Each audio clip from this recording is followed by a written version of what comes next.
The woman arrived in the classroom and found that there was only one student.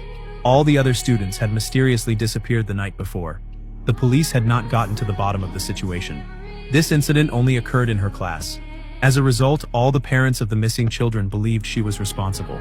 Despite the woman repeatedly explaining that she was as clueless as everyone else, no one believed her. Some parents even demanded that the police arrest her. Only if she told the truth could she be released.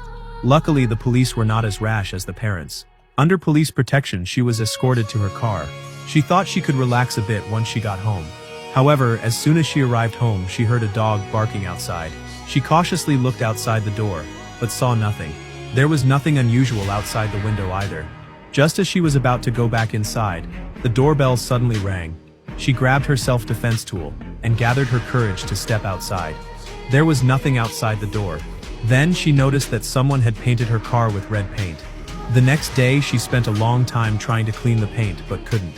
When she returned to school, she was called into the principal's office. The principal criticized her for being too close to the only remaining student. Belle tried to explain her normal behavior, but the principal thought her actions were inappropriate. Feeling misunderstood, Belle left the office. When she reached her car, she couldn't help but cry. The pressure had been overwhelming for her. To clear her name, Belle decided to investigate herself. She decided to go to Alex's house, the only one who hadn't disappeared, to find clues. When she got there, she found the front door tightly locked. It seemed as though no one lived there. She looked in, puzzled, but was immediately startled. It turned out that Alex's parents were sitting motionless on the sofa like puppets. Seeing this, Belle quickly left the yard. To investigate further, she went to her ex-boyfriend. He was a police officer. Belle hoped he could help her find evidence.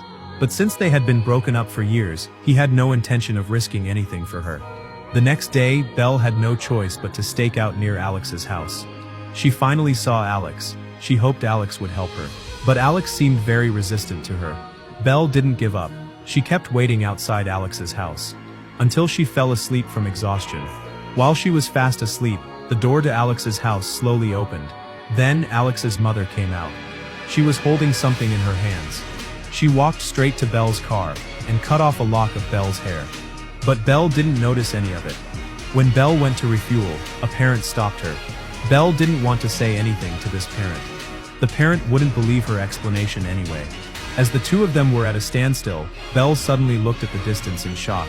A strange object was quickly approaching her.